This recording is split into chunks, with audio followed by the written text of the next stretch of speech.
Audiolibros en 15 minutos. Suscríbete al canal y explora un nuevo libro cada día. La mayoría de la gente considera que el canibalismo es espantoso y antinatural, pero las investigaciones muestran que es bastante natural. Ciertas cosas son absolutamente tabú en la mayoría de las sociedades humanas, y las imágenes que uno evoca cuando escucha la palabra canibalismo probablemente estén muy cargadas. Sin embargo, esta práctica ocupa un lugar interesante en la historia de la humanidad y merece un análisis más detallado. En pocas palabras, el canibalismo se define como un individuo que consume todo o parte de otro individuo de la misma especie. Incluye comportamientos como la recolección de basura e incluso ciertos procesos reproductivos a través de los cuales se consumen tejidos, como la piel o el revestimiento del útero. Sin embargo, a pesar de la centralidad de estas prácticas, hasta hace poco el canibalismo se consideraba de naturaleza altamente anormal. Se pensaba que solo surgía de condiciones extremas como la inanición o el cautiverio. Esta concepción se transformó en la década de 1970 con una nueva investigación realizada por Laurel Fox, ecóloga de la Universidad de California en Santa Cruz. Fox descubrió que el canibalismo es una respuesta perfectamente normal a todo tipo de factores ambientales. También descubrió que está mucho más extendida de lo que se creía anteriormente. El canibalismo ocurre en todos los grupos principales de animales, incluso en aquellos considerados herbívoros, como las mariposas. Sin embargo, este comportamiento depende de una variedad de factores, desde la densidad de población hasta los cambios en las condiciones ambientales. El canibalismo es común en áreas marginales desde el punto de vista nutricional que experimentan hacinamiento, aumento del hambre y falta de alternativas nutritivas para una población determinada. Por el contrario, es extremadamente raro en situaciones con suministros de alimentos adecuados y predecibles. En otras palabras, el canibalismo suele ser el resultado de condiciones específicas y, en un abrir y cerrar de ojos, sabremos cuáles son. El canibalismo puede desempeñar un papel evolutivo. Ahora sabe que el riesgo de canibalismo aumenta con el hambre y la falta de acceso a formas alternativas de nutrición. Pero hay más que eso. En 1980, el ecólogo Gary Pollis hizo algunas observaciones más generales sobre la naturaleza del canibalismo. Basándose en su trabajo, los científicos han encontrado una explicación evolutiva. Esta es la lógica. Pollis descubrió que los animales inmaduros tienden a comerse con más frecuencia que los adultos, ya que representan una fuente fácil de nutrición. Como resultado, el infanticidio es la forma más común de canibalismo. Si bien puede parecer desaconsejable comer a la próxima generación, estas prácticas tienen mucho sentido, ya que estos animales jóvenes son una fuente valiosa de nutrición relativamente indefensa. Basta con pescar, para quienes el canibalismo es la regla, más que la excepción. Los peces suelen consumir tanto los huevos como las crías de su especie, incluso los que ellos mismos han producido. Después de todo, los huevos, las larvas y los alevines de los peces, o peces jóvenes, son muy numerosos, de tamaño pequeño y extremadamente nutritivos. El hecho de que tampoco sean amenazantes, y se recolecten fácilmente los convierte en una fuente de alimento principal. Por lo tanto, el canibalismo proporciona alimentos de fácil acceso cuando se necesitan, pero esta práctica cumple otra función evolutiva en ciertas especies, acelera sus procesos de desarrollo. Un buen ejemplo es el escarabajo de la harina, que obtiene una ventaja reproductiva del canibalismo. Se ha descubierto que los escarabajos caníbales de la harina producen más huevos que los no caníbales.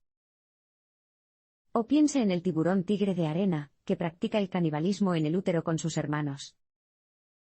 Por lo general, hay alrededor de 19 embriones o fetos de tiburón tigre de arena por embarazo, cada uno en diferentes etapas de desarrollo. Los más grandes consumen los óvulos restantes, así como los embriones más pequeños, hasta que solo quedan 2. Estos tiburones obtienen tanto el beneficio nutricional del canibalismo como la valiosa experiencia de matar para sobrevivir antes de nacer. Los factores ambientales pueden requerir el canibalismo, pero la práctica tiene inconvenientes. ¿Qué tienen en común la falta de acceso a fuentes alternativas de nutrición y el hacinamiento? Ambos son ejemplos de condiciones ambientales estresantes que tienden a producir un comportamiento canibalístico. Miren a las gallinas, estas aves se agrupan por miles en pequeñas granjas avícolas. Las condiciones de hacinamiento, inadecuadas y estresantes que prevalecen en esos espacios a menudo hacen que desvíen su comportamiento de búsqueda de alimento y picoteo para atacar a sus vecinos. O llévate a los hámsteres, una mascota popular entre los niños.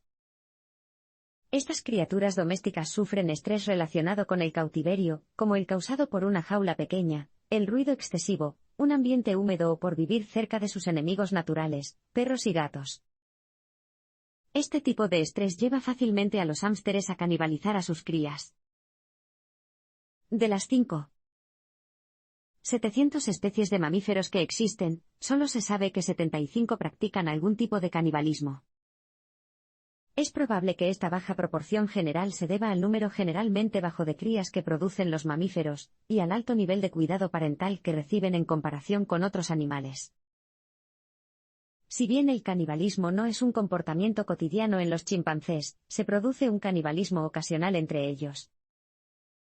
No solo eso, sino que algunos investigadores creen que, a medida que los humanos invadan las áreas que rodean las reservas de chimpancés, los animales experimentarán un aumento de la densidad de población y una mayor competencia por menos recursos, lo que provocará un aumento del canibalismo entre nuestros antepasados evolutivos más cercanos. Sin embargo, si bien hay muchos ejemplos de este comportamiento, el canibalismo en la naturaleza presenta inevitablemente problemas. Para empezar, puede aumentar la transmisión de enfermedades peligrosas, ya que los parásitos y los patógenos suelen ser específicos de cada especie, y han desarrollado formas de superar las defensas inmunológicas de ciertos animales. Por lo tanto, los animales que se comen a sí mismos corren un mayor riesgo de contraer una enfermedad que los que comen otras especies. El pueblo Ford de Nueva Guinea es un gran ejemplo. Prácticamente se extinguieron debido a su ritual de comerse el cerebro y otros tejidos de sus parientes muertos. Estos cadáveres habían sido infectados por el kuru, una enfermedad neurológica incurable y altamente contagiosa. Los caníbales de la vida real existen hoy en día, e incluso puede que conozcas algunos de ellos. A estas alturas ya sabes mucho sobre cómo se desarrolla el canibalismo en otras especies, pero, ¿qué pasa con los humanos como Ford? Bueno, aunque la mayoría de la gente moderna considera grotesco comerse a otros humanos, muchos caníbales no están de acuerdo. Tomemos como ejemplo a Armin Meiwes, quien, en 2001, mató y se comió a Bernd Brandes, un técnico informático de 42 años que pidió que se lo comieran. La pareja se conoció por primera vez en una sala de chat en línea, luego en la casa de Meiwes en Rothenburg, Alemania. En esa reunión presencial, decidieron cortarle el pene a Brandes y comérselo crudo.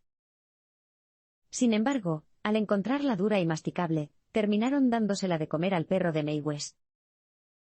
Brandes murió más tarde por los efectos combinados de la pérdida de sangre, las pastillas y el alcohol.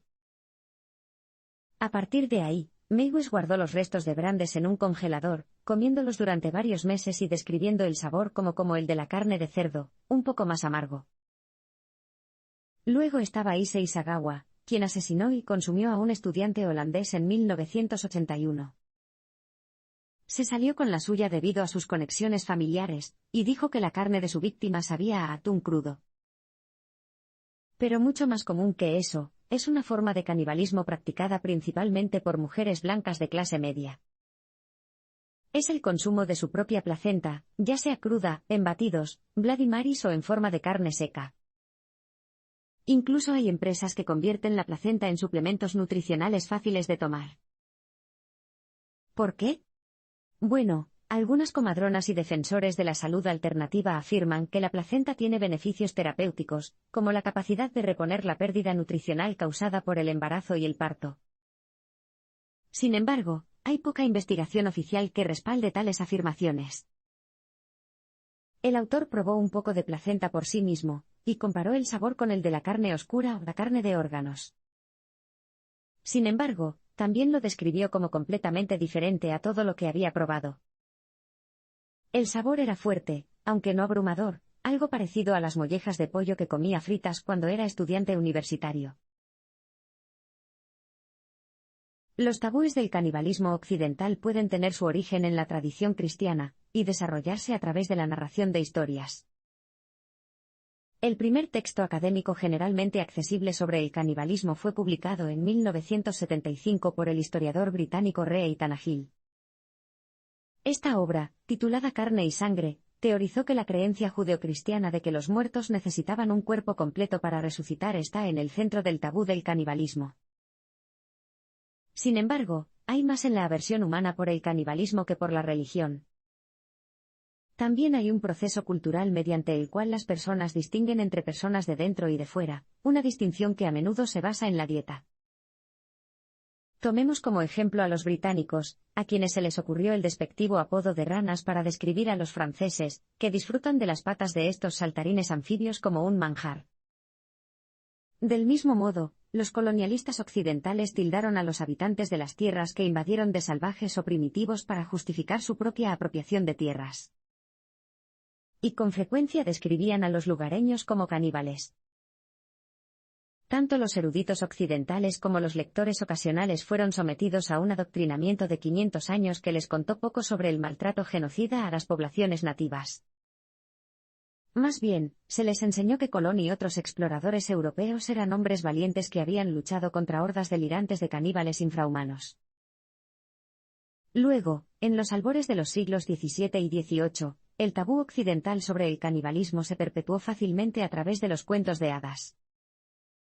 Tomemos como ejemplo al cortesano francés Charles Perrault, quien escribió las versiones clásicas de Caperucita Roja y Blancanieves.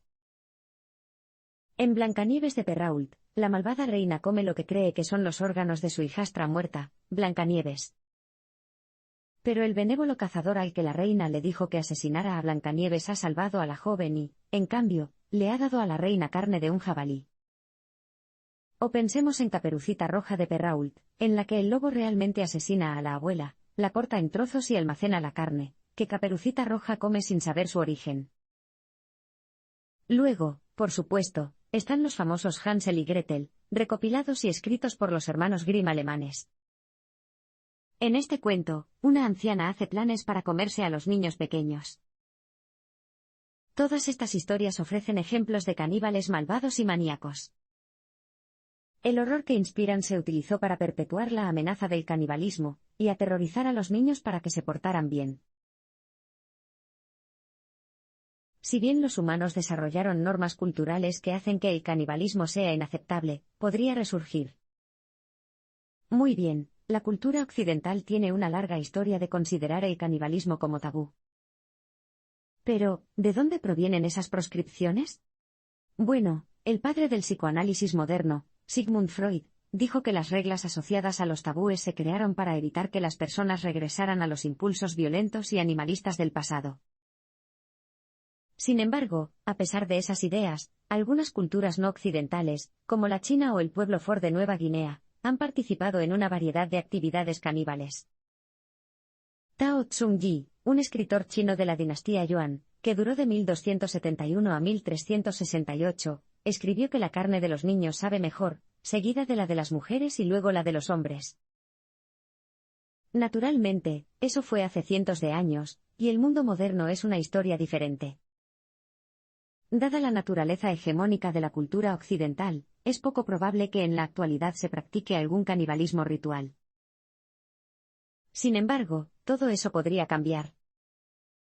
A medida que los seres humanos comiencen a enfrentarse a factores de estrés ambiental más graves, el canibalismo podría generalizarse. Las señales de advertencia de ese cambio están a nuestro alrededor.